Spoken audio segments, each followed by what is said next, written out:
누가복음 전에 마태복음을 좀 봤으면 좋겠어요. 마태복음 8장 19절부터요 22절까지 한번 같이 읽어볼까요? 자, 시작. 한 서기관이 나와 예수께 아르되 선생님이여 어디로 가시는지 저는 따르리이다. 예수께서 이르시되 여우도 굴이 있고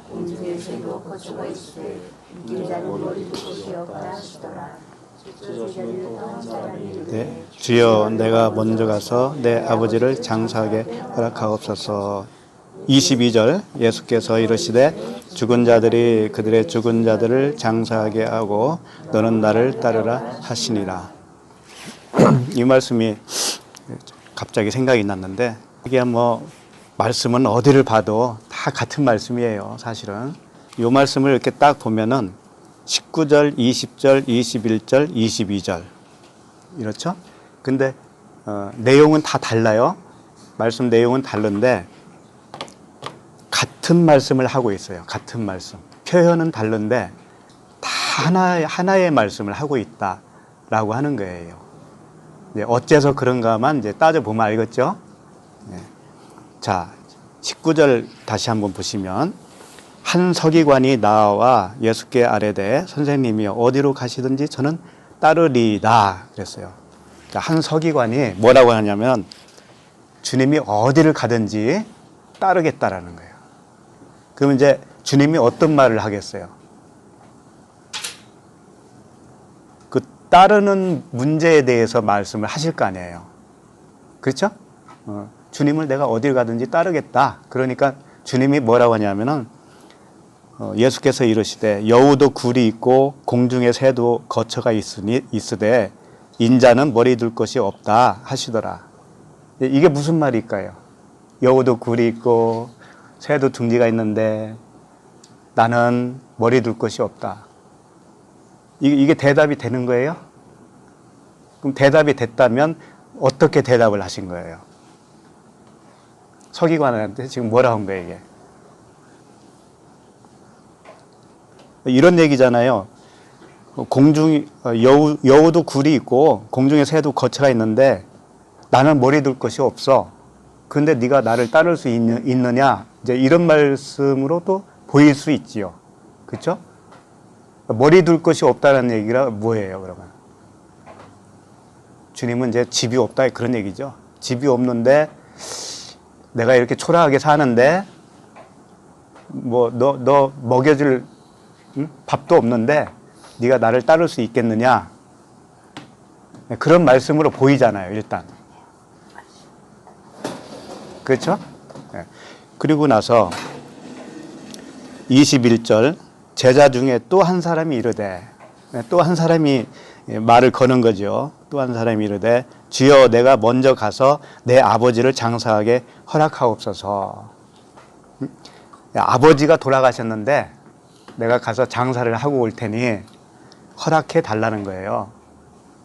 이건 뭐예요, 그러면? 장례시장에 갔다 오겠다 그런 이야기잖아요. 그럼 예수님이 이제 거기에 대해서 대답을 어떻게 하셨냐면 예수께서 이르시되 죽은 자들이 그들의 죽은 자들을 장사하게 하고 너는 나를 따르라 하시니라. 자, 이 말씀이 어떻게 똑같은 하나의 말씀으로 보이나요?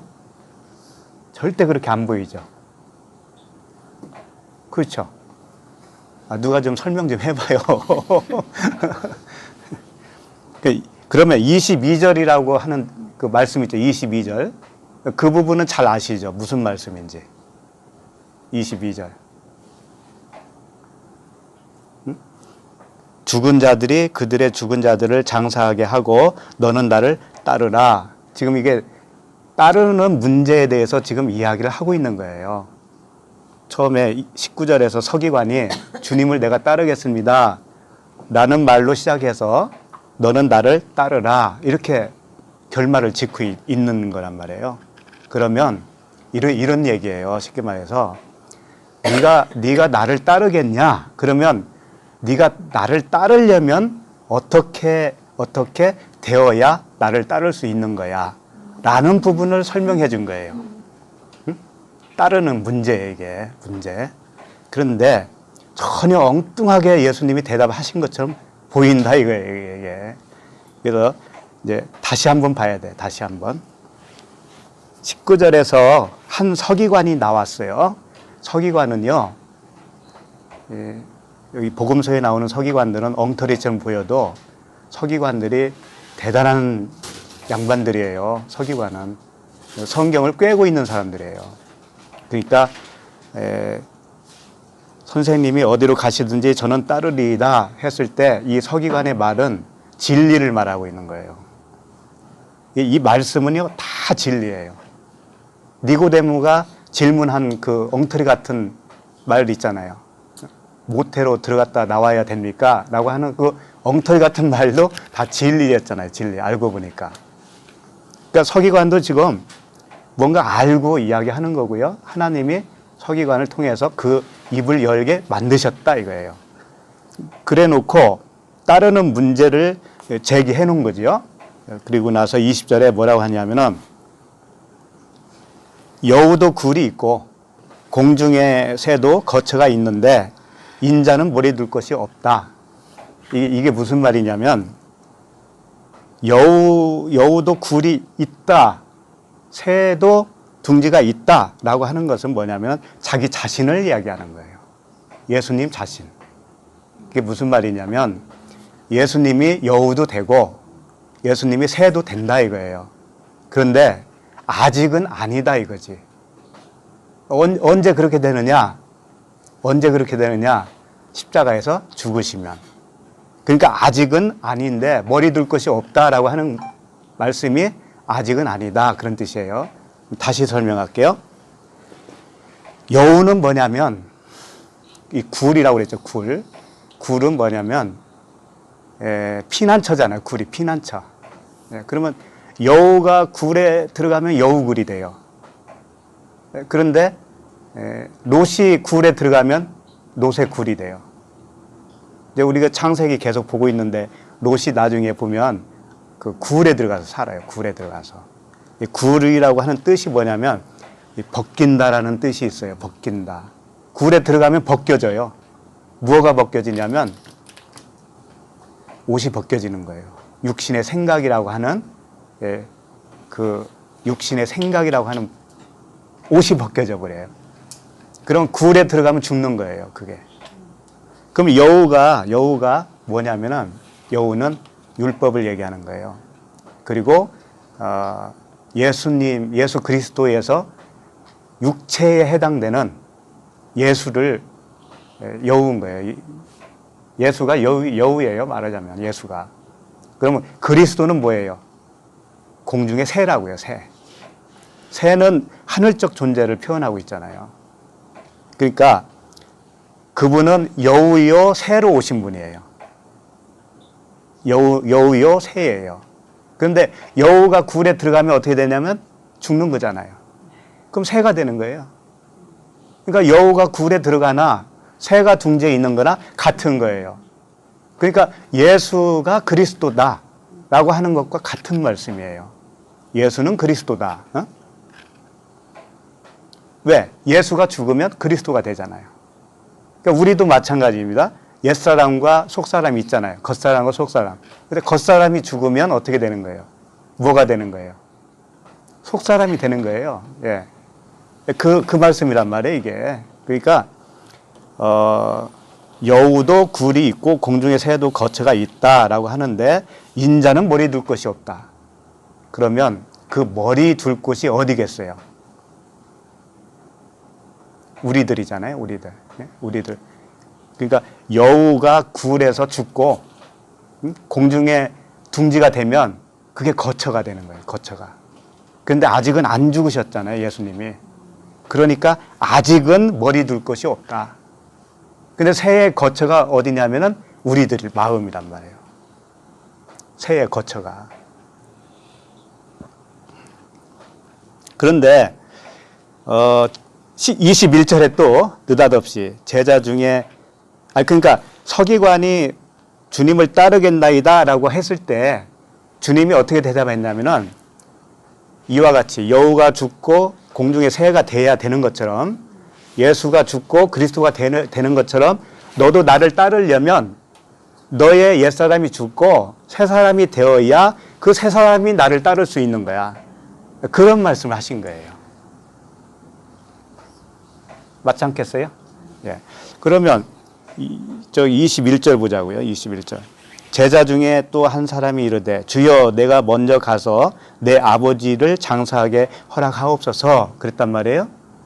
근데 여기서 어머니를 장사하게 해주세요도 아니고 뭐 오빠도 아니고 형도 아니고 아버지예요. 아버지. 그럼 아버지는 뭐예요? 아버지는. 성경에서 아버지가 뭐예요? 예, 주님이 그랬죠. 예, 아브라함에게 너의 친척 아버지를 떠나라 그랬죠. 아버지를 떠나는 게 뭐예요? 장사하는 거예요.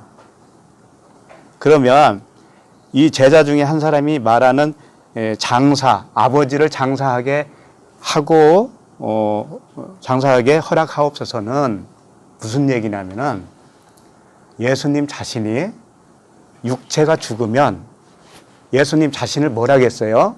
내가 성전이라 그랬잖아요. 성전. 아버지는 항상 무슨 개념이라고 그랬어요? 성전 개념. 근데 보이는 성전은 죽어야 되는 거예요. 헐려야 되는 거예요.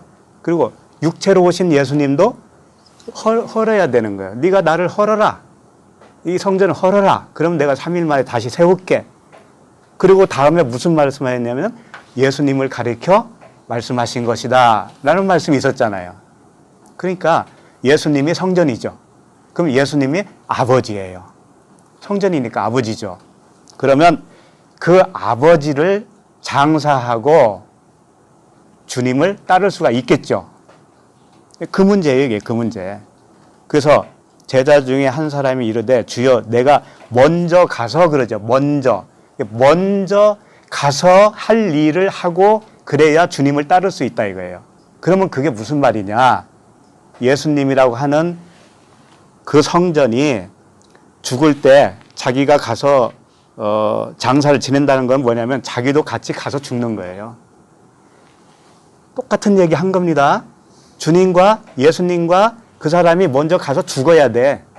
죽고 예수님을 따를 수 있는 거예요. 그래야.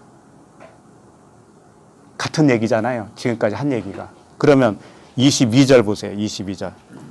예수께서 이르시되 죽은 자들이 그들의 죽은 자들을 장사하게 하고 너는 나를 따르라 하시니라 그랬단 말이에요.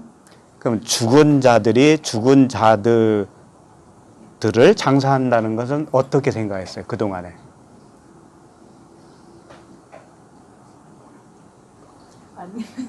안 믿는 사람, 죽은 사람. 예. 그렇게 생각했죠. 예. 절대 그런 얘기 한 적이 없어요. 이게 무슨 말씀이냐? 죽은 자는 예수 그리스도예요. 예수예요, 예수. 지금까지 계속 그 말씀을 했잖아요. 아버지가 예수다. 근데 아버지가 예수라는 얘기는 율법이 예수, 그 아버지라는 얘기예요. 그 아버지를 떠나야 되잖아요. 부모를 떠나라. 부모를 떠나서 여자와 한 몸을 이룬다. 그런 말씀도 다 그거예요. 율법의 아버지, 율법의 부모를 떠나라. 그런 얘기예요. 떠나는 게 이제 장사로 표현한 것 뿐이에요. 그러니까 너희들이 나를 따르려면 죽은 자, 예수를 너도 같이 가서 함께 죽는 것이 장사 지내는 거야. 그러니까 예수와 함께 세례를 받고 이런 말씀이 있잖아요. 그리스도와 함께 십자가에 못 박혔나니 이게 다 같은 말씀이라고요. 예, 그러니까 죽은 예수를 네가 가서 같이 죽어. 그리고 나를 따라. 그 말씀이에요, 이게. 성경은 왜 이 말씀을 먼저 보게 했냐면 성경 말씀이 다 요 말씀이다 이거예요. 다 요 말씀이다. 예수님이 오신 목적도 요거 하기 위해서 온 거예요. 아버지로 죽고 아버지로 죽는 거예요. 그 다음에 여우가 죽는 거예요. 그래서 주님이 이런 말씀도 했잖아요. 여우에게 말해라. 여우에게 일러라. 내가 오늘과 내일은 귀신을 쫓고 병자를 고치고 제3일에 완전해지겠다. 이 말씀을 하셨잖아요.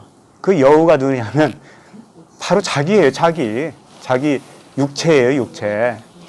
그리고 그 여우는 율법이에요. 표면적 율법.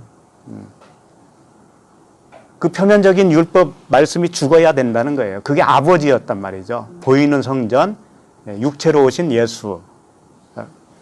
그 아버지가 죽으면 너도 같이 죽어야 되잖아. 거기에 같이 죽어야 돼. 그것을 죽은 자를 장사 지내고 그리고 와서 나를 따르라. 이런 말이라고 이게.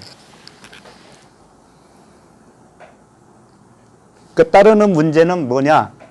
정말로 주님을 따른다는 건 뭐냐? 예수와 함께 묶여서 죽고 새로 태어난 새로운 피조물이 되어야 드디어 예수님을 따를 수 있다. 그거예요. 그 말씀이에요. 그리고 이제 오늘 누가복음 본문으로 봐야 됩니다. 누가복음 4장 23절부터 읽겠습니다. 누가복음 4장 23절부터 30절까지.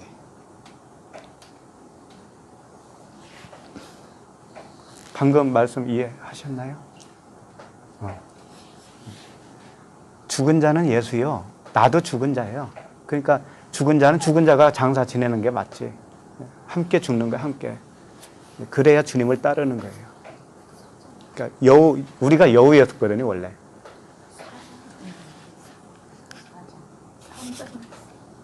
(4장) 24절부터.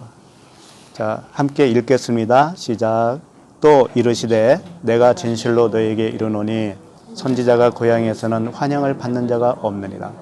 내가 참으로 너에게 이르노니 엘리야 시대에 하늘이 3년 6개월간 닫히어 온 땅에 큰 흉년이 들었을 때 이스라엘에 많은 과부가 있었으되 엘리야가 그중 한 사람에게도 보내심을 받지 않고 오직 시돈 땅에 있는 사렙다의 한 과부에게 뿐이었으며 또 선지자 엘리사에게 이스라엘에 많은 나병 환자가 있었으되 그 중에 한 사람도 깨끗함을 얻지 못하고 오직 수리아 사람 나아만 뿐이었느니라. 회당에 있는 자들이 이것을 듣고 다 크게 화가 나서 일어나 동네 밖으로 쫓아내어 그 동네가 건설된 땅 끌고 가서 밀쳐 떨어뜨리고자 하되 예수께서 그들 가운데서 지나가시니라. 아멘. 지난주에 우리가 전체적으로 잠깐 살펴본 게 있었죠. 그 내용이 이제 주님이 고향에 가신 거죠. 나사렛 고향에 가셔서 회당에서 이제 가르치는데 회당에 모인 그 자기 고향 사람들이죠. 고향 사람들에게 이제 진리를 가르쳐 주는 거예요. 가르쳐 주는데 오늘 말씀은 조금 어려워요. 사실은 이게 쉽지는 않아요.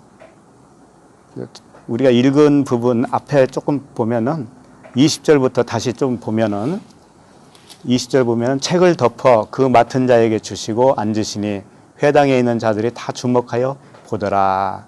책을 덮으니까 주목하여 본 거예요. 그건 뭐냐면 율법의 마침이 되었다라는 뜻이에요. 율법의 마침이 되니까 복음의 눈이 이제 뜨인 거예요. 드디어 육의 눈은 멀고 영의 눈이 떠진 거죠. 그 상태가 이제 다 주목하여 보더라라고 하는 그 뜻이에요. 그래서 여기서 보면은 이제 앉으시니라고 하는 단어가 나온단 말이에요. 앉으시니. 책을 덮어 그 맡은 자에게 주시고 앉으시니. 이 앉았다라고 하는 것은 어떤 의미가 있다고 그랬죠? 심판의 의미가 있다고 그랬죠? 심판에. 그래서 이제 심판은 이제 세상 끝날 때쯤이 심판이죠. 그렇지만 그 심판은 우리 각자에게 다 있습니다. 그 심판을 겪어야 사실은 새로 태어나는 거예요. 심판하니까 무섭고 두렵고 멸망시키는 것으로 생각하는데 전혀 그런 말씀이 아니에요. 심판을 우리는 받아야 되는 거예요. 예수님도 심판을 받았잖아요. 본인이 받았잖아요. 그와 같이 심판은 좋은 건데 마태복음 13장 48절에 보면 심판 때 어떤 일을 하신다고 그랬냐면 이제 비유로 말씀하셨어요. 그물에 가득함에 물가로 끌어내고 앉아서 좋은 것은 그릇에 담고 못된 것은 내버리느니라 이런 말씀이 있어요.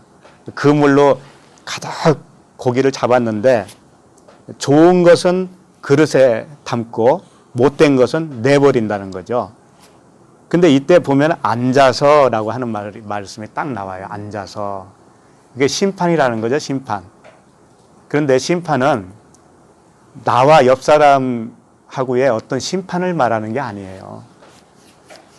심판을 안 당한 사람은 좋은 곡이고 심판 당한 사람은 나쁜 곡이고 이런 개념이 아니고 나라는 한 사람 속에서 좋은 것이 뭐예요? 새로운 피조물로 거듭난 나의 속사람을 말하는 거예요. 속사람. 속사람이 좋은 곡이에요. 좋은 거. 근데 나쁜 것은 뭐냐면 못된 것은 뭐냐면 나의 옛사람이라고요. 옛사람은 버리고 좋은 새 사람만 하나님이 취한다. 이제 그런 뜻이에요. 그러니까 심판도 우리는 개념을 고쳐야 돼요. 뭐 우주적인 어떤 종말이 오느냐 그런 뜻이 아니에요. 그걸 심판이라고 하지 않고 그런 일은 있지도 않아요. 공중으로 막 재림한다라는 등 그런 거 없어요. 없어. 이 세상 정말 없습니다. 아멘. 예. 걱정하지 말고 애들 많이 낳아요. 정말 없으니까. 종말은 우리 안에서 내 생각이 종말을 맞이하는 거예요. 아멘. 예. 21절을 보시면 4장 21절을 보시면 이에 예수께서 그들에게 말씀하시되 이 글이 오늘 너희 귀에 응하였느니라. 드디어 이제 그 무덤 속에 있는 자가 아들의 음성을 듣고 살아난 거예요. 무덤 속에 있다라는 것은 율법 아래 갇혀 있는 모습이 무덤에 있는 거예요. 그러면 지옥이 어디예요? 지옥이 그 율법 안에 갇혀 있는 기간이 지옥이에요. 거기서 음성을 듣고 나오면 어떻게 되는 거예요? 이제 천국이잖아요. 다 우리 안에서 일어나는 일입니다. 그걸 부활이라고 하는 거예요. 그걸 부활이다. 22절 그들이 다 그를 증언하고 그 입으로 나오는 바 은혜로운 말을 놀랍게 여겨 이르되 이 사람이 요셉의 아들이 아니냐. 그 주님 입에서 나오는 은혜로운 말은 뭐예요? 복음이죠. 그 복음, 은혜의 진리의 복음을 듣고 나서 이 사람들이 눈이 밝아졌잖아요. 이제 영적인 눈이 밝아졌어요. 밝은 눈으로 보니까 예수님의 존재를 바로 파악을 한 거예요. 어떻게 파악을 했냐면 이 보이는 예수는 요셉의 아들이 아니냐 이런 뜻이에요. 그 뜻은 뭐냐면 이 요셉의 아들 보이는 이 육체 예수는 죽어야 되는 것이구나 라고 깨달은 거라고요. 그리고 자기도 죽어야 되는구나 이렇게 깨달은 거예요. 같이 죽어야 되는구나 이렇게 깨달은 거라고요. 그래서 모세에게 돌을 줬을 때 돌에 십계명을 써서 주셨을 때 첫 번째 돌은 깼잖아요. 요게 이제 표면적인 율법을 말하는 거예요. 표면적인 율법은 이렇게 깨져야 되는 것이야 라고 하는 것을 가르쳐 준 거예요. 그럼 예수님의 죽으심은 무엇이 깨지는 것과 같은 거예요? 그 돌비가 깨지는 것과 같은 거잖아요. 그래서 그러니까 이제 이들이 그 돌비를 깨는 일을 이제 앞으로 할 거 아닙니까? 자기가 살려면. 그렇죠? 그런 말씀들이 여기 나오는 거죠. 근데 23절, 이 3절 보시면 예수께서 그들에게 이르시되 너희가 반드시 의사야 너 자신을 고치라 하는 속담을 인용하여 내게 말하기를 우리가 들은 바 가버나움에서 행한 일을 내 고향 여기서도 행하라 하리라. 여기서 이제 의사야 너 자신을 고치라 하는 속담을 인용을 해요. 그 맞는 말이죠. 이 의사가 환자를 고치려면은 자기가 먼저 건강해야 되잖아요. 그게 맞는 말이에요. 그런데 예수님이 의사신데 예수님은 뭐 고칠 거 있나요? 예수님은 고칠 게 없지요. 근데 고칠 게 있다라는 거예요. 고칠 게 있다라는 그 고치는 게 뭐예요? 십자가에서 죽으시는 거죠. 왜 그러냐면 의원은 예수님이 말씀하시고 하는 그 의원은 뭐냐면 영적 의원이에요. 영적 의사. 영적 의사는 육적으로 육신을 입고 있으면 그 일을 할 수가 없어요. 그럴 거 아니에요. 그러니까 주님이 이런 말씀 하셨잖아요. 내가 가는 것이 너에게 유익이야. 내가 내가 십자가에서 죽고 그래야 성령으로 너희들에게 들어가서 너희들을 고칠 수가 있는 거야. 그러니까 반드시 그분이 고친다고 하는 그 의미는 뭐예요? 자기 육신이 십자가에서 죽어야 된다라고 하는 것을 말씀하신 거죠. 그러니까 우리도 의사가 되어야 돼요. 우리도 육신은 죽고 영으로 살아나야 돼요. 그럼 예수님은 자기 몸으로 직접 죽으셨지만 우리는 뭐가 죽어야 되는 거예요? 그렇죠. 육신의 생각이 죽어야 되는 거예요. 기준이 죽어야 돼요. 기준이 안 죽으면 어떻게 돼요? 선악으로 구분을 합니다. 모든 걸 선악으로 구분을 해요. 그러니까 말씀을 봐도 육신이 안 죽었으니까 그런 눈으로 보게 돼요. 그러면 이 말씀은 나쁜 거, 요건 좋은 거, 이렇게 구분을 하는 거예요. 근데 성경은 알고 보니까 나쁜 게 하나도 없네. 성경에서 나오는 악인도 선인이에요. 알고 보니까. 악인도 선인이에요. 왜? 십자가만 통과하면. 아멘. 네, 그래서 십자가가 필요한 거예요. 그래서. 악인은 없어요. 그래서. 모두 다 십자가에 다 통과할 사람들이기 때문에 악인은 하나도 없다. 결국은 다 구원받는다. 그런 뜻이죠. 그래서 살리는 것은 영이니 육은 무익하니라 이런 말씀을 하신 거예요. 자, 그 다음에 가버나움에서 이제 그런 말씀 하셔요. 가버나움에서 행한 일을 내 고향 여기서도 행하라 하리라. 의사가 자기를 먼저 고치는 것이 뭐냐 하면은 가버나움에서 행한 일을 말하고 있어요. 가버나움에서 그럼 뭘 했느냐 이거예요. 그거 이제 봐야 되는 거예요. 가버나움이라고 하는 뜻은 카팔나움이라고 원어로 이렇게 되어 있더라고요. 카팔나움. 카파르라고 하는 단어에서 왔는데 칠하다, 뭐 덮다, 용서하다 그런 뜻이에요. 쉽게 말해서 가버나움은 뭐냐면 주님의 은혜로 덮어져 있는, 주님의 은혜로 구원받는 곳 이렇게 생각하시면 돼요. 주님의 은혜로 구원받는, 그게 누구예요? 우리들이잖아요. 네. 그럼 가버나움에서 행했다라는 건 뭐냐면 우리 안에서 행했다라는 말씀과 동일한 거예요. 네. 그래서 가버나움이 무슨 일을 했는가 이제 요것을 이제 살펴봐야 되겠죠. 근데 그 앞에 24절 보시겠습니다. 24절 보면 또 이르시되 내가 진실로 너에게 이르노니 선지자가 고향에서는 환영을 받는 자가 없느니라. 가버나움 이야기는 조금 뒤로 미루고요. 선지자가 고향에서는 환영을 받는 자가 없다 이거예요. 왜 그럴까요, 이게? 선지자가 고향에서 환영을 못 받아요. 왜 그럴까? 고향은 뭐냐면 우리가 태어난 곳이 고향이죠. 그럼 우리가 태어난 곳이 뭐예요? 육신의 생각이잖아요. 율법 아래에 태어났잖아요. 그렇죠? 율법 아래에 태어난 우리는 우리의 고향은 뭐냐면 율법이에요. 응? 율법의 땅이에요. 그런데 왜 선지자가 거기서 환영을 못 받냐면 육신의 생각이 죽기 싫거든요. 네? 본능적으로 싫거든요.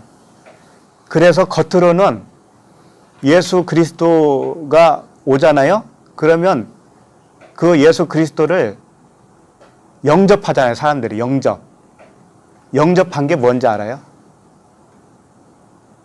우리 모두 그랬잖아요. 교회 다니면서 영접하는 자, 그 이름을 믿는 자들에게는 하나님의 자녀가 되는 권세를 주셨으니 해서 무조건 영접했잖아요. 이게 뭔지 아나요? 나 죽기 싫다 이거예요.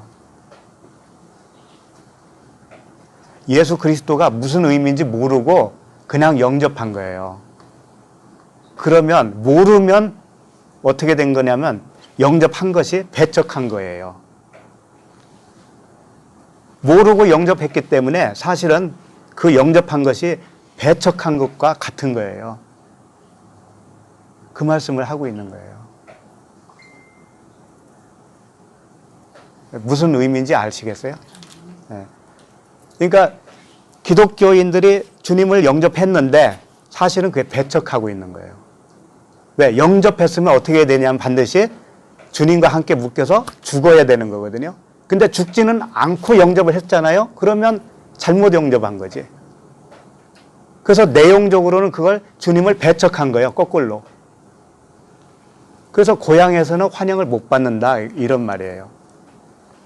그래서 이 겉사람, 이 옛사람에게는 예수 그리스도가 딱 오셨을 때 내가 환영하면은 환영하는 자는 어떻게 되냐면 그분과 함께 죽는 자가 되는 것이고 그분과 함께 죽지 않고 그냥 환영하면 어떻게 되냐면 그 배척한 거예요. 그게 거꾸로 말하면 배척한 거예요.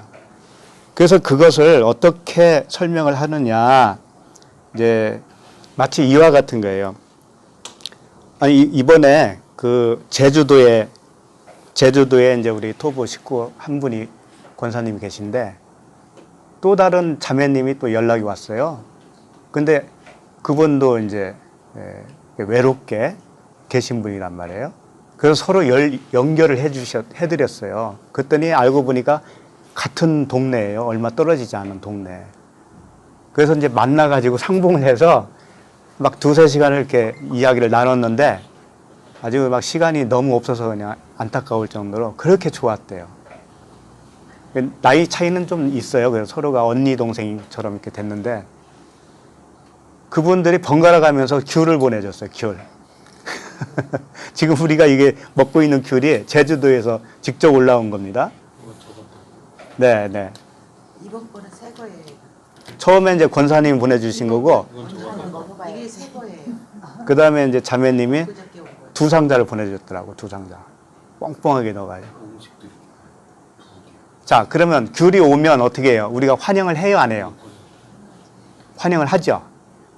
그런데 환영하는 이유는 귤 박스를 보고 환영하는 거예요? 아니면 귤 안에 있는 내용을 보고 환영하는 거예요?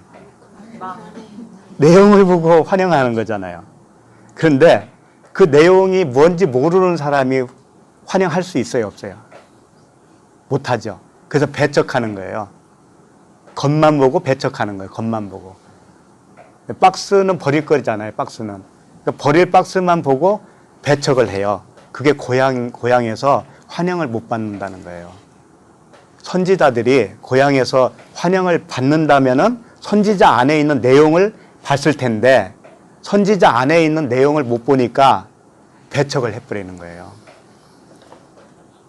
귤 박스 보면서 그걸 생각을 하게 됐어요. 이제 그러면 히브리서 11장이 이제 믿음장이라고 하잖아요. 믿음장인데 다 볼 수 없으니까 37절부터 몇 절만 한번 보겠습니다.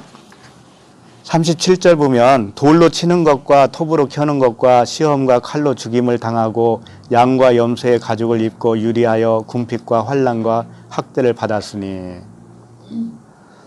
이제 믿음의 선진들이 이와 같이 고난을 당하면서 살게 되었다라고 하는 말씀이죠. 근데 왜 그랬을까요? 왜 이렇게 고난을 당해야 될까요? 이들이. 자기 같은 민족 동료들이 이 선지자들을 받아들였어요? 안 받아들였어요?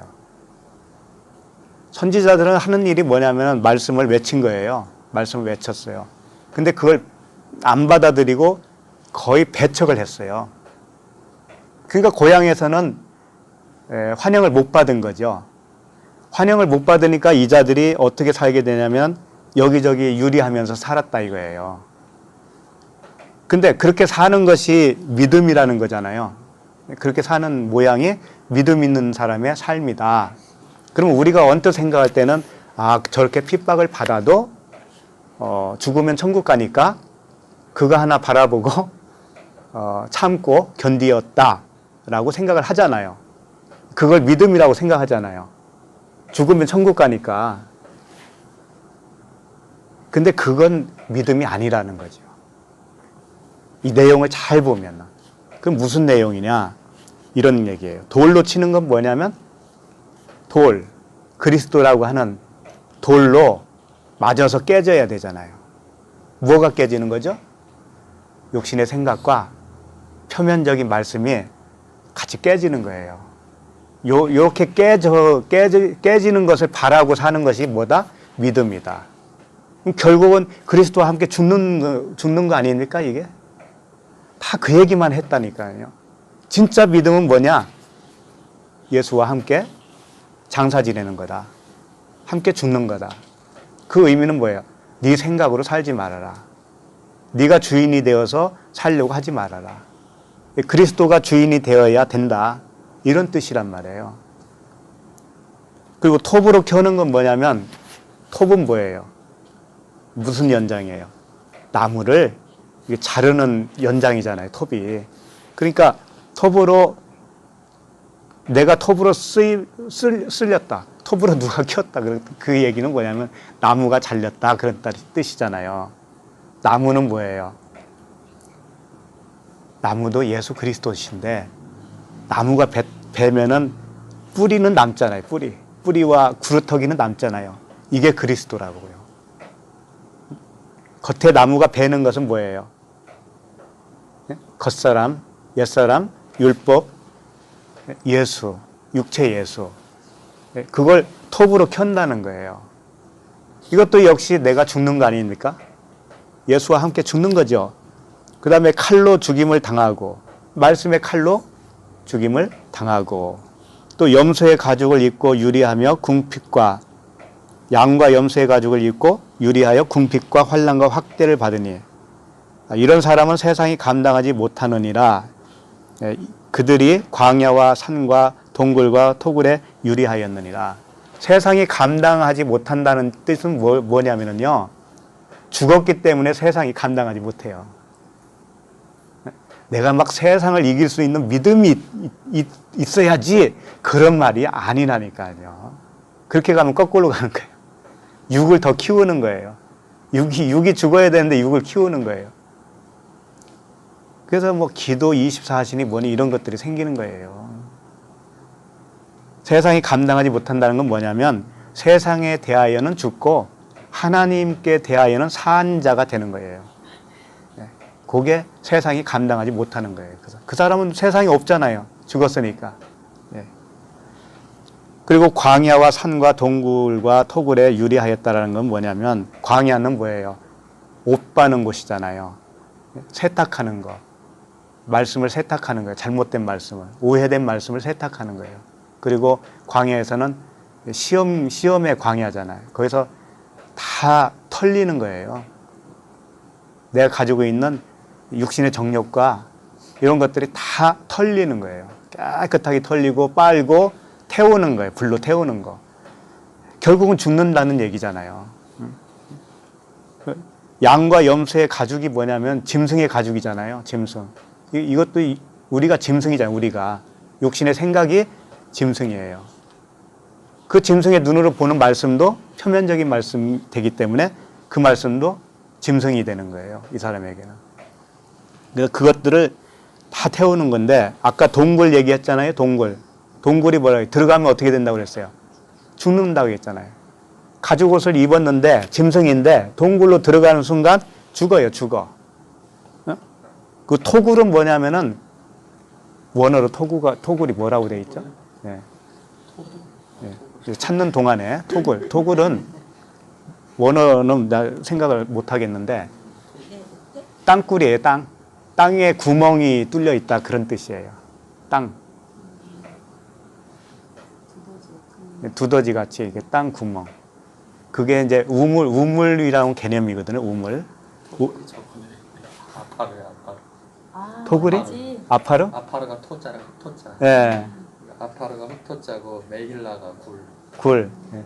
토굴. 그러니까 아파르 메길라라고. 예. 그 합쳐서 무슨 뜻입니까? 관통하다. 관통하다? 네. 아파르는 이렇게 아파르. 네. 맞아요. 그러니까 토굴은 이런 의미로 봐요. 뭐냐면 땅을 이렇게 웅덩이를 팠잖아요. 요셉을 어디다가 이렇게 떨어뜨렸죠. 웅덩이에. 웅덩이는 무슨 의미냐면 샘이 있죠. 샘이 하나님의 눈이에요. 눈. 눈이 샘이에요. 샘. 눈이 뭐죠? 원어로. 그렇지. 그리고 샘도 똑같아. 그 단어예요. 샘이. 샘물. 맞죠? 우물.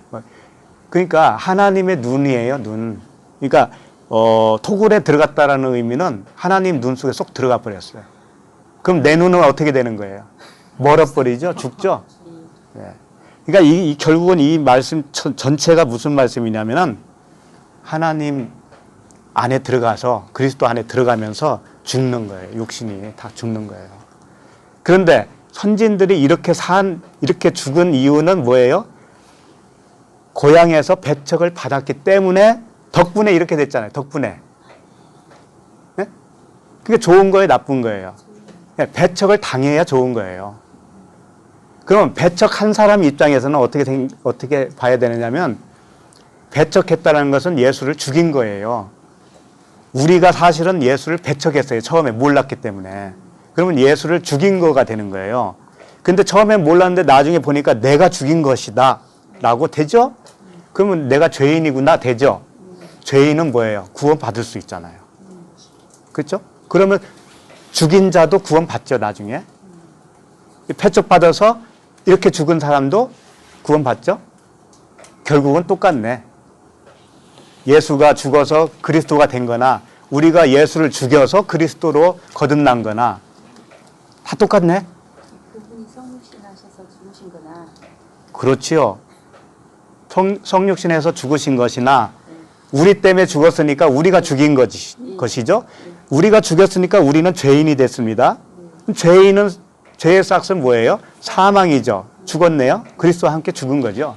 그러면 죽은 자를 살리러 오신 그분이, 의원이신 그분이 우리를 살려주는 거예요. 아, 네. 네. 결국은 뭐예요? 다 살자잖아, 살자. 너도 살고 나도 살고 다 살자잖아요. 네. 인상 찌푸리고 살 이유가 있어요? 없습니다. 없잖아요.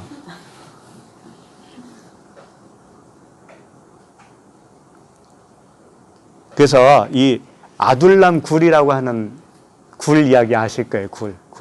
그 부분을 좀 보고 이 부분을 좀 지나갔으면 좋겠어요. 아둘람 굴이 있는데 사무엘상 24장 3절입니다. 길가 양의 우리에 이른즉 굴이 있는지라 사울이 뒤를 보러 들어가니라 다윗과 그의 사람들이 그 굴 깊은 곳에 있더니 사울이 다윗을 잡아서 죽이려고 쫓아다녔거든요. 그러니까 다윗이 이제 자기 동료들과 함께 이 굴에 숨었던 거예요. 아둘람 굴에. 근데 공교롭게 사울이 이 굴에 들어와요. 다윗이 있는지 모르고. 들어와서 거기서 자요. 근데 그걸 이제 다윗이 알았잖아요. 그래서 다윗이 이제 그 원수가 들어왔으니까 어떻게 하겠어요? 죽여도 되겠죠. 근데 죽이지는 않아요. 자, 이 4절을 보세요. 4절.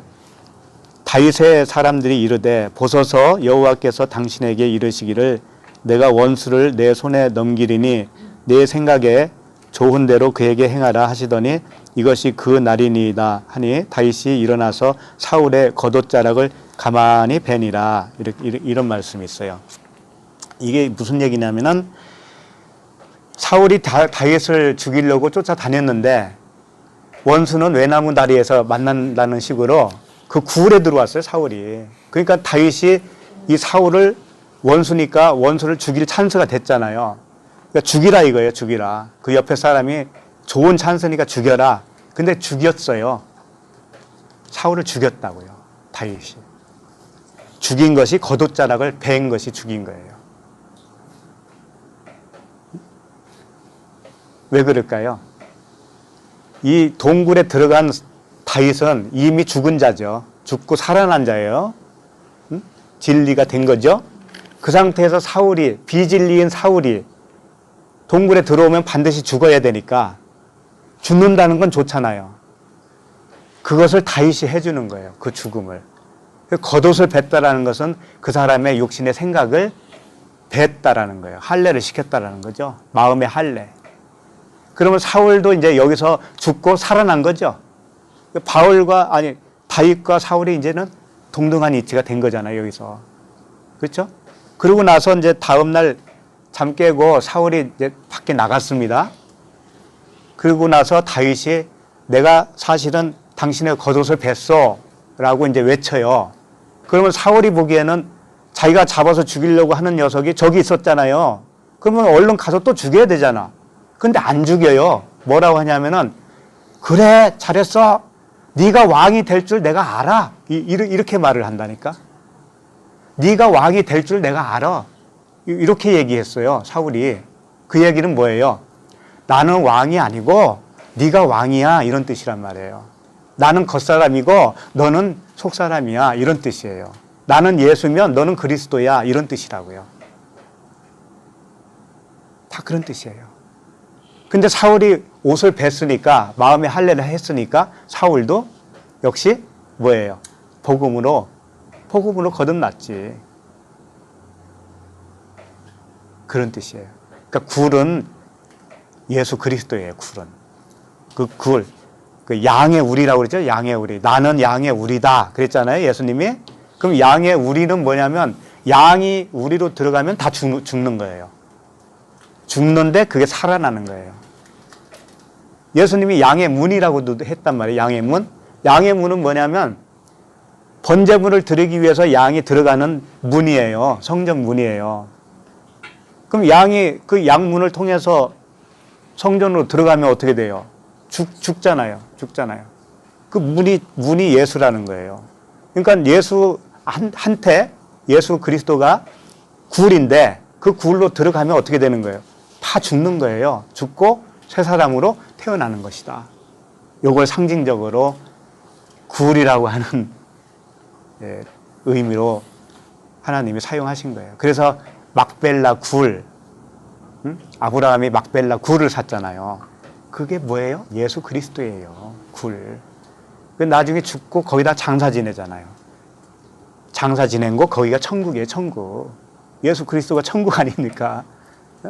아브라함도 거기로 들어가서 장사 지냈고 사라도 거기 들어가서 천국을 누리는 거고. 그러니까 최종적으로 우리가 그리스도 안에 들어가면 그리스도라고 하는 굴 속에 장사 지낸 거고 거기서 천국으로 사는 거예요. 얼마나 재밌어요. 자, 25절 4장 누가복음으로 갑니다. 다시 누가복음 4장 25절 내가 참으로 너에게 이르노니 엘리야 시대에 하늘이 3년 6개월간 닫히어 온 땅에 큰 흉년이 들었을 때에 이스라엘에 많은 과부가 있었으되 이 과부가 3년 6개월 동안 흉년이 들었을 때 많은 과부가 생겼다. 그런데 26절 엘리야가 그중 한 사람에게도 보내심을 받지 않고 오직 시돈 땅에 있는 사렙다의 한 과부에게 뿐이었으며 라는 말씀이에요. 그러니까 엘리야 시대에 그 많은 과부가 생겼다는 건 뭘까요? 이 3년 반은요 예수님이 지상 사역을 했던 기간과 같아요. 3년 반. 예수님이 3년 반 기간 이 땅에서 사역을 했어요. 십자가에서 죽기 전까지. 그러니까 그때까지는 사실은 성령이 운행을 안 했던 시대로 볼 수가 있죠. 주님이 십자가에서 죽고 그 다음에 성령으로 오시는 거잖아요. 그렇죠? 그러니까 이 3년 반은 흉년이 들었다, 비가 안 왔다라고 하는 의미죠. 그 의미가 성령이 오시지 않았다 그런 의미입니다. 하나님이 말씀을 하셔요. 말씀을 하시는데 거기에 성령이 없어요. 말씀을 하시는데 성령이 없어요. 그러면 어떻게 되냐면 깨닫지를 못해요. 말씀의 진의를 깨달을 수가 없어요. 그래서 못 깨달았군요. 그래서 못 깨달은 거예요. 그러니까 우리가 예수와 함께 죽어야 그때부터 성령이 깨닫게 해주는 거예요. 눈을 뜨게 해주시는 거예요. 근데 함께 죽는 것조차도 내 마음으로 안 되잖아요. 그것조차도 벌써 하나님이 오셔서 해주시는 거예요. 성령이 이미 오셔서 해주시는 거예요. 그러니까 이스라엘에 많은 과부가 있었다라는 건 뭐냐면 죄를 깨닫기는 깨달았어도 진짜 죄를 못 깨달은 거예요. 진짜 죄를. 그 차원이 다르다고요. 육적 차원으로 내가 죄인입니다. 이런 거예요. 근데 성령이 없기 때문에 진짜 죄를 못 깨달은 거예요. 그런데 저 사렙다 과부, 시돈 땅에 있는 사렙다 과부, 이방인이잖아요.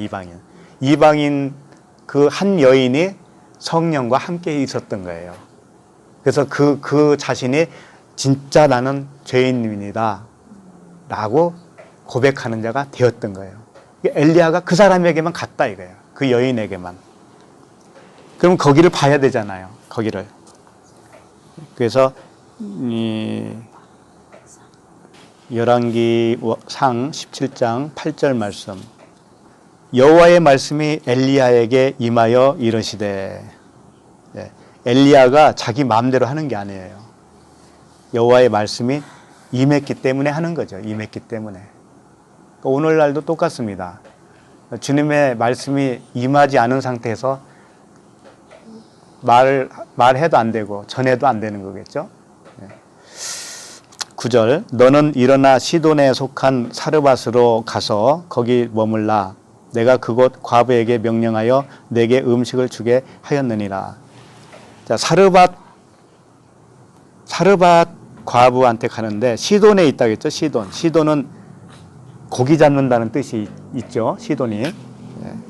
그리고 사르밧은 이제 재련하다, 단련하다 그런 뜻이 있어요. 그래서 사르밧 과부가 재련을 당한 거예요. 거기서 단련을 당한 거죠.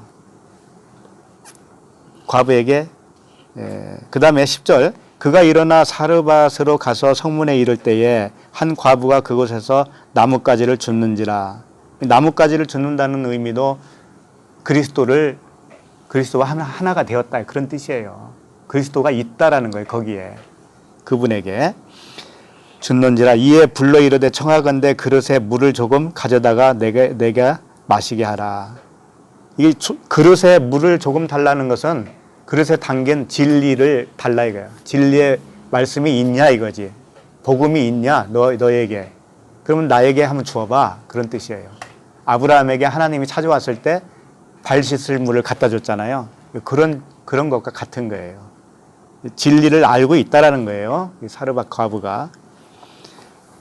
그러니까 과부라고 하는 것은 남편을 잃은 거잖아요.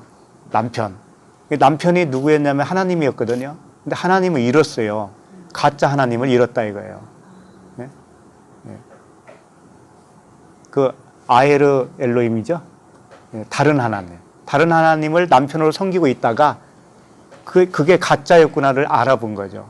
근데 알아볼 수 있는 방법은 성령이 열어주시지 않으면 그걸 몰라요. 그러니까 이 과부는 벌써 성령이 임했다라는 거죠. 아까 에피 성령, N 성령 그런 말씀 하셨는데 지금 이 차원은 에피 성령이에요. 위에 있는 거 위에. 그래서 창세기 1장에서도 보면은 흑암과 공허와 뭐라 했어요? 혼돈과 공허 흑암. 그 중에 성령이 하나님의 신이 운행하였더라 그러잖아요. 그게 에피 성령이에요. 그게 운행하고 있는 그 상태. 우리 안에 들어오지는 않았지만 그 위에서 역사하시는 거예요. 그 차원이에요. 이게 지금. 그래서 요 과정이 다 끝나야 이제 들어가시는 거예요. 성령이. 자, 그러면 11절 그가 가지러 갈 때에 엘리야가 그를 불러 이르되 청하건대 내 손에 떡 한 조각을 내게로 가져오라. 떡도 하나의 뭐예요? 생명의 떡, 하늘의 떡, 진리죠. 예수 그리스도. 그 다음에 12절 그가 이르되 당신의 하나님 여호와께서 살아계심을 두고 맹세하노니 나는 떡이 없고 다만 통에 가루 한 움큼과 병에 기름 조금뿐이라. 내가 나뭇가지 둘을 주워다가 나와 내 아들을 위하여 음식을 만들어 먹고 그 후에는 죽으리라. 나뭇가지 둘을 가지고 음식을 만든다고 그러잖아요. 나뭇가지 둘이 뭐예요? 예수와 그리스도잖아요. 예수와 그리스도. 그걸로 만들어 먹고 죽겠다. 겉사람이 죽어야지 옛사람이. 그 얘기예요 이게 다. 근데 통에 떡은 없다라고 그러는 거예요. 떡은. 그러니까 우리가 인식하기는 그렇습니다. 나는 티끌에 불과하군요. 내 안에 생명이 없군요. 이렇게 고백하고 있는 게 떡이 없는 거예요. 떡이 없는데 가루는 있어요. 그 가루가 뭐예요? 상한 심령이라고요. 내 마음이 부서져 가지고 아주 그냥 박살나서 갈려있는 그 가루로 된 나의 상한 심령. 그것은 있다 이거예요. 근데 그게 사실은 떡이에요. 그게. 그 가루로 뭉치면 떡이 되잖아요. 예? 그 상한 심령이 사실은 진리예요. 진리. 그분이 오셨다라고 하는 증거예요. 그게. 그걸 가져다가 주는 거죠. 13절 엘리야가 그에게 이르되 두려워하지 말고 가서 내 말대로 하려니와 먼저 그것으로 나를 위하여 작은 떡 한 개를 만들어 내게로 가져오고 그 후에 너와 내 아들을 위하여 만들라. 먼저 가져오라고 그러잖아요. 먼저 가져오라는 것은 내가 먼저 나도 죽고 그 다음에 너 차례야 그런 뜻이에요. 이게 너와 내 아들을 위해 뭐라고 그랬어요? 죽으라고 그러잖아요. 지금 내게로 가져오고 그 후에 너와 내 아들을 위하여 만들라. 너와 내 아들이 위해서 만든다는 것은 너와 네 아들이 죽어라 그런 뜻이에요. 엘리야가 그러는 거예요. 엘리야는 율법 차원이거든요. 그러니까 나도 죽어야 되고 너도 죽어야 돼. 그런 뜻이란 말이에요. 예수도 죽어야 되고 너도 죽어야 돼. 그런 뜻이에요. 이게. 자, 그 다음에 14절 이스라엘의 하나님 여호와의 말씀이 나 여호와가 비를 지면에 내리는 날까지. 비를 지면에 내린다는 뜻이 뭐냐면 성령이 이제 내 안으로 오시는 거예요. N성령으로 오시는 거예요. 오시는 거예요. 그때까지는 그 통의 가루가 상한 심령이잖아요. 가루가 떨어지지 아니하고 그 병의 기름이 없어지지 아니하리라. 그 기름은 뭐냐면 에피 성령이에요. 위에서 역사하시는 성령이에요. 그 성령이 내 안에 심령 안으로 오기 전까지는 너의 상한 마음이 계속될 것이고 하나님의 성령이 네 위에서 운행하실 거야. 이제 그런 뜻이란 말이죠. 이해가 가나요? 네. 우리도 다 그런 과정을 겪는 거잖아요. 그렇죠? 네. 지금 겪고 있을 수도 있는 거고. 15절 그가 가서 엘리야의 말들 하였더니 그와 엘리야가 그의 식구가 여러 날 먹었으나 여호와께서 엘리야를 통하여 하신 말씀같이 통의 가루가 떨어지지 아니하고 병의 기름이 없어지지 아니하니라. 뭐 기름이 비싸잖아요. 그 비싼 기름이 떨어지지 않았으니까 부자 됐다 그런 뜻이잖아요. 이게 세상적으로 적용하면 그렇게 된다고요. 근데 진짜 부자잖아요. 그 성령이 계시니까. 그렇죠? 이후 그 다음에 17절 이 일 후에 그 집 주인 되는 여인의 아들이 병들어 증세가 심히 위중하다가 숨이 끊어진지라. 드디어 이제 아들이 죽은 거예요. 이 아들이 죽었다는 건 뭐냐면 처음에는 여인이 그랬을 거 아니에요. 가짜 남편을 섬겼을 거 아니에요. 가짜 남편으로 낳은 아들이 있을 거 아닙니까? 율법의 아들. 그 율법의 아들이 죽었다 그런 뜻이에요. 겉사람으로 낳은 아들이 죽었다. 내 안에 아들이 있는 거예요. 우리가 다. 나 얘기죠. 나 이야기. 죽게 되었어요. 끊어진지라. 18절 여인이 엘리야에게 이르되 하나님의 사람이여 당신이 나와 더불어 무슨 상관이 있기로 내 죄를 생각나게 하고 또 내 아들을 죽게 하려고 내게 오셨나이까. 근데 사실은 그 여인의 죄를 생각나게 하려고 온 것이고 그 진리로 낳은 아들을 죽게 하려고 온 거예요. 그 말씀이에요. 다 같은 말씀이에요. 엘리야가 와서 그렇게 된 거잖아요. 그랬더니 19절 엘리야가 그에게 그의 아들을 달라 하여 그를 그 여인의 품에서 받아 안고. 이게 뭐냐면 예수님이 우리의 죄를 자기 품에 딱 안는 것과 같은 거예요. 예수님이 우리 죄를 전가하는 것과 같은 거라고요. 한 몸을 이루는 거야. 한 몸을. 그렇게 해서 주시려고 그 여인의 품에서 받아 안고 자기가 거처하는 타락에 올라가서 자기 침상에 누이고. 자기가 거처하는 타락이 뭐냐면은 십자가예요. 십자가에서 올라가서 자기 침상에 누이고 여호와께 부르짖어 이르되 내 하나님 여호와여. 침상은 뭐냐면은요. 침상은 자는 거잖아요. 죽었다 그런 뜻이에요. 침상은 항상 죽는 것을 상징을 하고 있습니다. 그렇게 그리스도와 함께 죽은 거예요. 그래서 침상에 누이고 여호와께 부르짖어 이르되 내 하나님 여호와여 주께서 또 내가 우가하는 집 과부에게 재앙을 내리사 그 아들을 죽게 하셨나이까 하고 그 아이 위에 몸을 3번 펴서 엎드리고 여호와께 부르짖어 이르되 내 하나님 여호와여 원하건대 이 아이의 혼으로 그의 몸에 들어오게 하옵소서. 3번 펴서 엎드리고 하는 이 모든 모양은 그 아이와 주님이 3-4번 하는 거예요. 3번.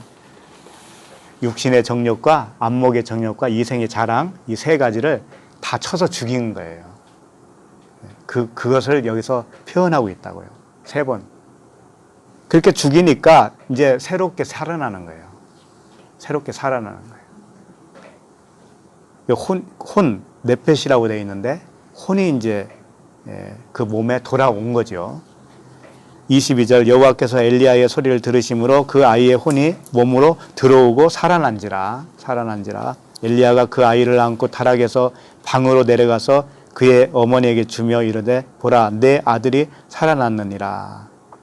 자, 여기서 어머니에게 주며 그러잖아요. 처음에는 여인으로 시작을 해서 어머니라고 그러잖아요. 예? 여인은 하갈과 같은 차원의 여인이었고 여기서 어머니라고 표현할 때는 사라와 같은 약속의 언약의 말씀이다. 그런 뜻이에요. 새롭게 태어난 거죠. 그 아들이. 처음에는 하갈에서 태어난 이스마엘이었는데 죽고 이삭으로 다시 태어난 거예요. 똑같은 말씀이에요. 그런 이야기라고 이게. 그러니까 여인이 엘리야에게 이르되 내가 이제야 당신은 하나님의 사람이요 당신의 입에 있는 여호와의 말씀이 진실인 줄 아노라 하시니. 자, 그러니까 지금 누가복음에서 말씀하시는 엘리야의 이야기가 무엇인가 하면 사람을 그 비진리의 말씀으로 태어난 아들이 고침을 받는 거죠. 그걸 다시 말하면 귀신이 쫓겨나는 것이에요. 그 귀신은 뭐냐면 오해된 말씀이 귀신인 거예요. 말씀을 오해하고 있으면 그게 귀신이에요. 그 자체가. 그럼 그 사람도 귀신한테 낳은 자잖아요. 귀신이라고 하는 아버지에게서 태어난 자잖아요. 그렇기 때문에 네 아버지는 마귀가 아니었냐? 예수님이 그랬잖아요. 바리새인들한테. 그런 의미예요. 그래서 엘리야가 이제 처음으로 이렇게 사역을 하는 것은 뭐냐면 귀신을 내쫓는 거예요.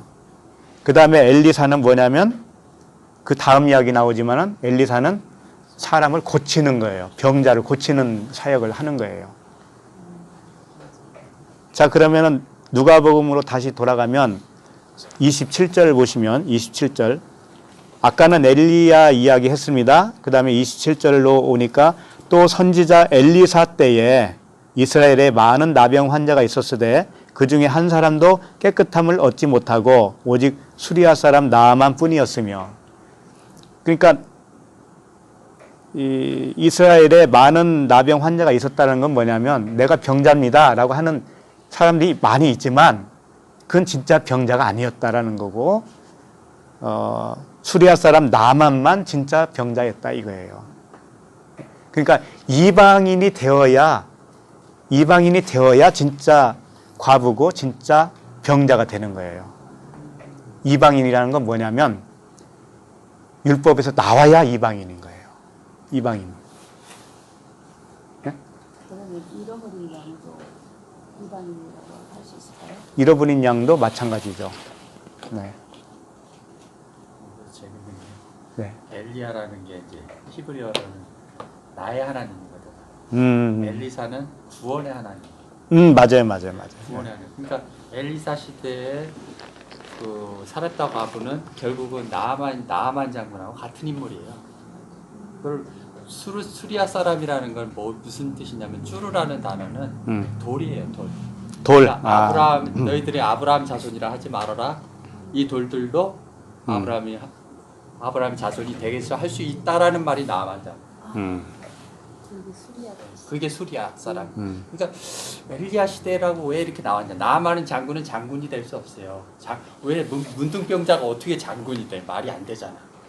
그거는 이제 큰 용사라고 그러거든요. 군대 장관이라고 하면서 결국은 그 네피림들이 큰 용사잖아요. 결국 나라는 거예요. 나만 장군도 나지 남이 아니야. 그럼. 그러니까 엘리사 시대 때는 만나만 먹고 엘리야 시대 때는 엘리사 시대 때 진짜 이제 병난 고침을 받은 거죠. 사실.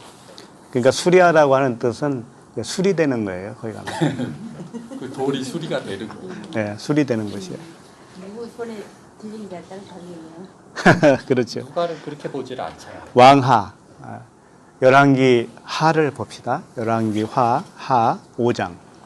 10절부터 보면은 엘리사가 사자를 그에게 보내 이르되 너는 가서 요단강에 몸을 7번 씻으라 내 살이 회복되어 깨끗하리라 하는지라.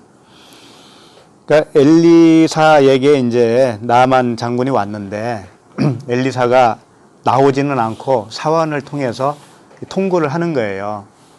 이렇게 해라. 그게 이제 요단강 가서 7번 씻어라 그런 뜻이죠. 7번은 이제 완전 수잖아요. 예.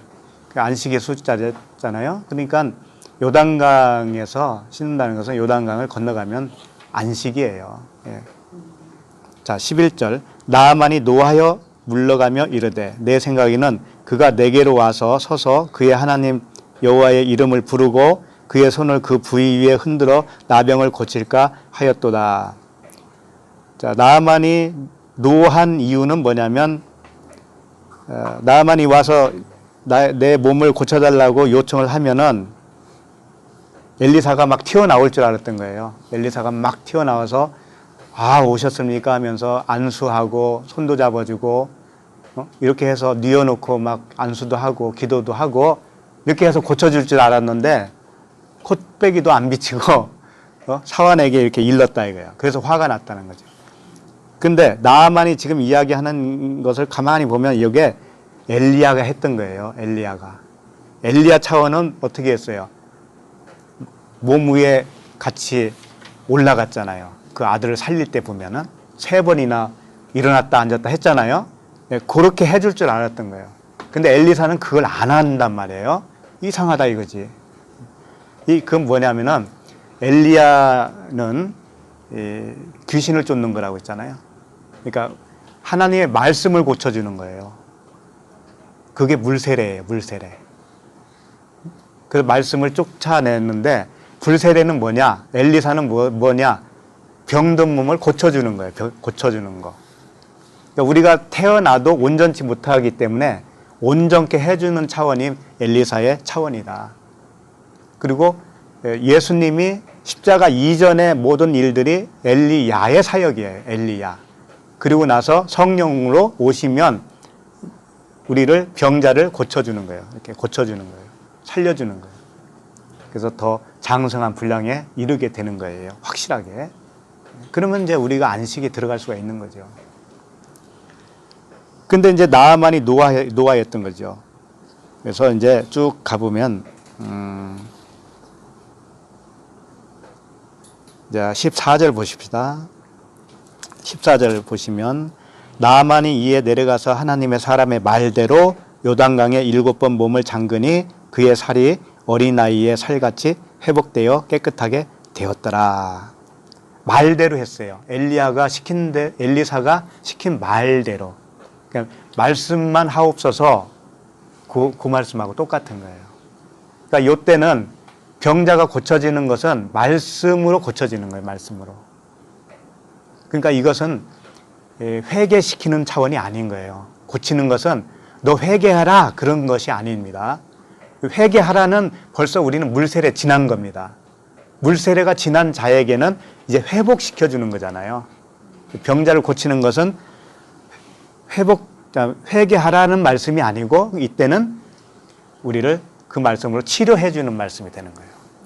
근데 말씀은 항상 동일하다고 그랬습니다. 항상 동일해요.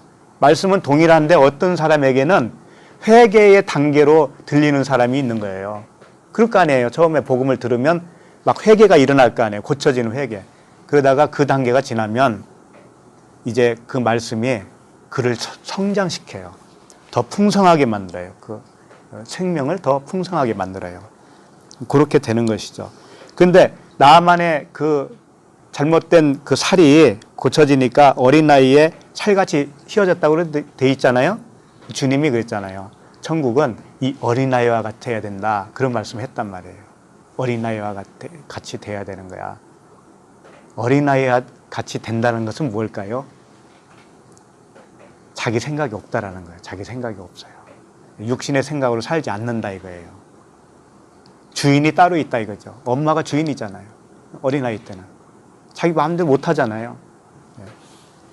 젖도 엄마가 물려줘야 먹을 수 있는 거잖아요. 기저귀도 갈아줘야 되는 거잖아요. 그렇게 되어야 된다 이거예요. 우리가. 내가 주인이 나의 주인이 되면 안 된다 이거죠. 그런 말씀이에요. 여기까지 보시고 그러면 이제 가버나움에서 행한 일을 이 고향에서도 행해야 되겠다라는 말은 뭐냐면 가버나움은 주님이 2번 가요. 2번. 그러니까 엘리사로 가고 그다음에 엘리야로 가고 그다음에 엘리사로 가는 거예요. 그 말씀을 이 가버나움 차원에서 말씀을 해 주신 거예요. 그러면 가버나움을 처음 갔을 때는 주님이 어떤 일을 하실 것 같아요? 지금 엘리사 사역을 다 봤잖아요. 처음에 엘리야가 무슨 사역을 했어요?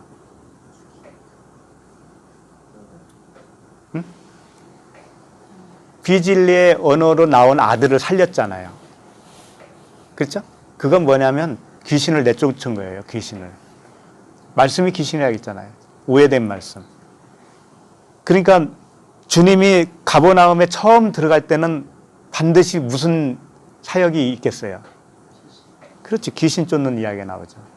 그럼 2번째는 가버나움 2번째 들어갔을 때는 병든 자를 고치는 사역이 나오겠죠. 그걸 보자고요. 누가복음 4장입니다. 4장. 지금 보고 있는 4장에 31절 보시면 나와 있어요. 31절. 31절 보면 갈릴리의 가버나움 동네에 내려오사 안식일에 가르치심에 그들이 그 가르치심에 놀라니 이는 그 말씀이 권위가 있음이로라. 회당에 더러운 귀신 들린 사람이 있어 크게 소리질러 이르되 나사렛 예수여 우리가 당신과 무슨 상관이 있나이까? 우리를 멸하러 왔나이까? 멸하러 왔지. 나는 당신이 누구인 줄 아노니 하나님의 거룩한 자니이다. 잘 아네. 네. 귀신은 잘 알아요. 왜? 귀신이 말씀이니까. 말씀인데 말씀을 왜 모르겠어요? 근데 사람만 모르지. 그래요. 그러니까 제일 먼저 가버나움에 들어가면 첫 번째 들어가면 이 4장 31절처럼 귀신을 쫓아요. 귀신을.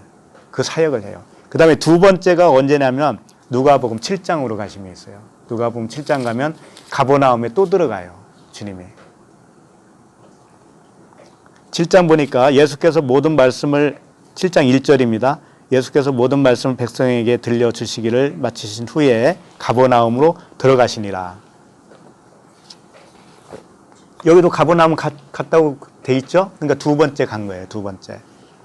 어떤 백부장의 사랑하는 종이 병들어 죽게 되었더니 병 이야기가 나오지. 병든 자.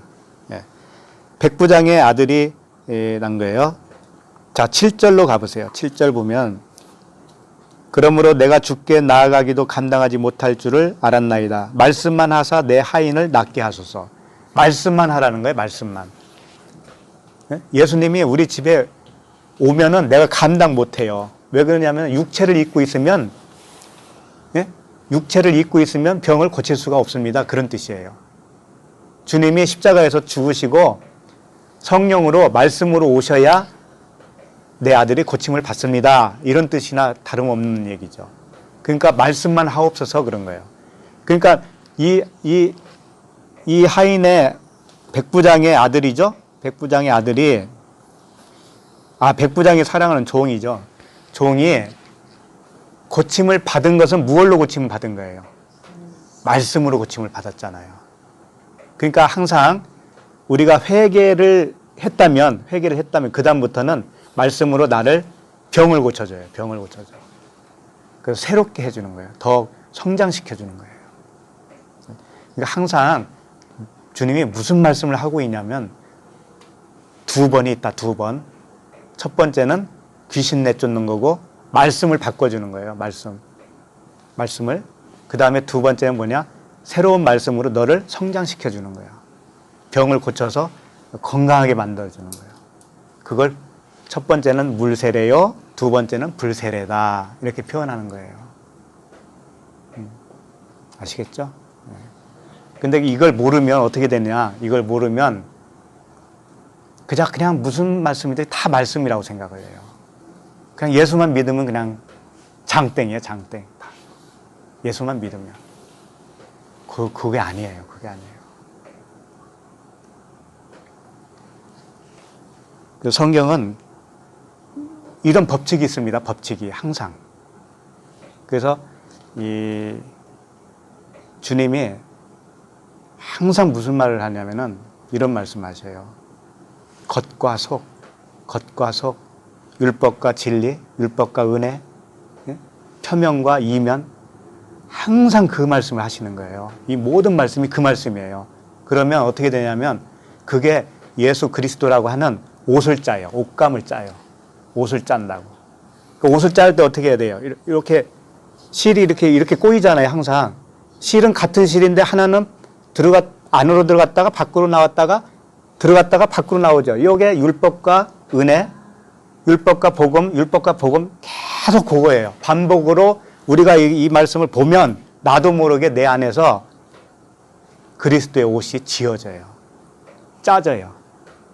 배를 짜듯이. 하나로 율법과 복음이 하나로. 율법과 복음이 그렇지. 옷감 짜줄 때요. 맞아요. 그 말씀이 그 말씀이에요. 그게 하나 되더라고요. 그렇죠. 그러니까 율법이 복음이다 라고 하는 것을 계속 설명하는 것. 다른 말로 해서 예수가 그리스도다. 예수가 그리스도다. 근데 예수가 그리스도라는 건 뭐냐면 예수가 십자가를 죽으면 그리스도다. 이런 얘기예요. 항상 가운데 십자가가 있어요. 십자가. 그러니까 우리도 겉사람이 속사람이야 이런 뜻이란 말이에요. 그럼 겉사람이 십자가를 거치면 속사람이야 이런 뜻이라고요. 결국은 우리는 겉사람으로 살면 망한다 이거예요. 십자가를 통과해서 그 생각이 바뀌어야 회개가 일어나야 속사람 그리스도로 살게 된다. 그게 진정한 삶이다 라고 하는 거죠. 계속 그 말씀을 합니다. 그 말씀. 자, 누가복음으로 이제 마무리하도록 하겠습니다. 이건 다 했고 4장 28절입니다. 누가복음 4장 28절. 회당에 있는 자들이 이것을 다 듣고 다 크게 화가 나서 이제 이 설명을 다 들었습니다. 회당에 있는 자들이 예수님으로부터. 근데 화가 났어요. 화가. 집사님 왜 화가 났을 것 같아요? 천재시니까. 천재를 알아보는 천재다? 그래도 천재는 천재잖아요.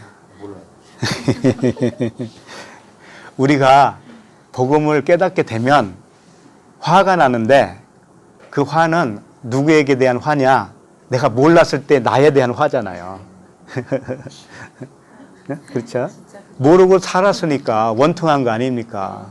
내가 조금 더 일찍 알았으면 얼마나 좋았었겠는가 생각하지만 그것도 내 생각이지.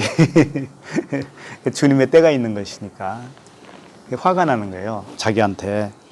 그래서 어떻게 했냐면 이제 진리를 깨달았어요. 이 사람들이. 깨달으면 어떻게 됐냐면 이 사람이 요셉의 아들 예수 아니냐? 이렇게 되는 거예요. 이제 보는 눈이 달라진 거예요. 우리 앞에 서 있는 이 예수라고 하는 이분이 죽어야 할 예수구나. 죽어야 할 율법이구나. 나와 같이 죽어야 되는구나. 이걸 알게 된 거라고요. 그러면 어떻게 되겠어요? 예수를 어떻게 해야 되겠어요? 죽여야 되잖아요. 그 장면인 거예요. 그 다음에 29절. 일어나 동네 밖으로 쫓아내어 그 동네가 건설된 산 낭떠러지까지 끌고 가서 밀쳐 떨어뜨리고자 하되 그들이 예수를 밖으로 쫓아냈어요. 밖으로 쫓아냈다는 것은 율법에서 이제 쫓아 나온 거예요. 빠져나온 거예요. 그래서 예수와 함께 묶여서 죽는 거예요. 이제 죽는 거예요. 근데 동네가 건설된 산 낭떠러지라고 그랬으니까 그 동네가 건설된 산은 율법의 산이에요. 산은 항상 하늘의 산이든지 시온산이든지 신의 산이든지 둘 중에 하나라고요. 차원이. 그러니까 그 동네, 비진리의 동네가 건설된 산이니까 그 율법의 산이죠. 율법의 산 낭떠러지까지 끌고 가서 밀쳐 떨어뜨리고자 하되 그랬습니다. 이 떨어뜨린다는 것은 던져버린다 그런 뜻이에요. 그러면 이게 무슨 말씀과 같으냐면은 모세가 시내산에서 돌판을 받아왔잖아요. 그래서 그 밑에 왔더니 송아지 우상을 섬기고 있었죠. 그때 화가 나가지고 돌판을 던졌잖아요. 그런 내용과 이게 똑같아요. 그래서 사람을 죽일 때 비탈길 위에다가 올려놓고 밀쳐서 죽이는 법이 있어요. 이스라엘에. 그 법을 제가 읽어드릴게요. 찾지는 마시고 역대하 25장 12절이에요. 거기 보면 유다 자손이 또 10,000명을 사로잡아 가지고 바위 꼭대기에 올라가서 거기서 밀쳐 내려뜨려서 그들의 온몸이 부서지게 하였더라.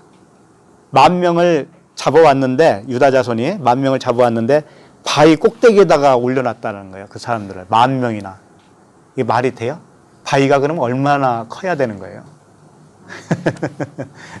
이 바위는 율법 그 십계명 돌판 첫 번째 돌판이 있죠. 그걸 얘기하는 거죠. 거기다 놓고 밀쳐 이렇게 아래로 떨어뜨린 거예요. 그러면 그 첫 번째 돌판이 깨졌다 이거예요. 그 말씀을 계속 하고 있는 거죠. 그렇게 해서 예수를 돌판을 예수라고 하는 이 첫 번째 돌판 신비의 세계 되는데 돌이다가 생겼잖아요. 두 번째 돌판은 모세의 신비에 새긴 것과 같은 거예요. 의미가. 그러니까 첫 번째 돌판은 예수요. 두 번째 돌판은 그리스도라고요. 그래서 예수 차원의 그 돌비를 깨는 겁니다. 그러니까 이 사람들이 낭떠러지로 밀었어요. 그러는데 30절 보세요. 30절 누가복음 4장 30절 예수께서 그들 가운데로 지나서 가시니라 그랬습니다. 예수님이 그들 가운데로 유유히 이렇게 빠져나갔다는 얘기잖아요. 그 뜻은 뭐겠어요? 그들을 가운데를 쪼갰다라는 의미예요. 그들의 마음을 완전히 회개시켰다고요. 마음의 할례를 한 거예요. 그러니까 예수도 떨어져서 죽고 밀친 이 사람들도 사실은 죽은 거예요. 같이 죽은 거예요. 같이 죽은 거. 이렇게 같이 죽는다. 이게 복음이라니까요. 그걸 이렇게 스토리로 설명을 해 주신 겁니다. 무슨 말씀인지 알겠죠? 네. 이렇게 되어야 돼요. 우리도 이렇게 되어야 된다고. 이것만이 살 길이에요. 근데 우리가 하는 게 아니에요. 다 예수님이 해주시는 거예요. 그리스도께서 성령께서 우리 마음에 오셔서 그 말씀으로 해주셔요. 그러면 내 마음에 할례가 일어나면 육적 생각이 이제 부서진 거잖아요. 쪼개진 거잖아요. 그러면 내가 나의 주인이 아니에요. 그때부터는. 성령께서 주인이 돼요. 그리스도께서 주인이 돼요. 그때부터는. 진정으로 나를 거듭나게 한 상태가 되는 겁니다. 다 그 상태로 살기를 원하시죠? 네. 아멘. 네. 기도하겠습니다. 하나님 아버지 은혜를 감사합니다. 주님께서 주님과 합하여 세례를 받고 장사 지내고 주님과 함께 살아나는 그 부활의 복음의 말씀을 주시니 감사합니다. 여기를 봐도 그 말씀이요. 저기를 봐도 그 말씀입니다. 예수로 죽고 그리스도로 살아나는 말씀. 내가 나를 주장하는 내 주인이 되지 말고 그리스도께서 주장하고 주님께서 주인이 되는 그런 삶을 살아라 라고 하는 그 말씀입니다. 우리에게는 그런 능력이 없습니다. 힘으로도 능으로도 되지 않습니다. 오직 성령의 능으로만 되는 줄로 믿습니다. 성령께서 우리 위에서 역사하셨던 그 성령께서 우리 마음에 내주하셔서 우리와 함께하여 주시옵소서. 예수 그리스도 이름으로 기도합니다. 아멘.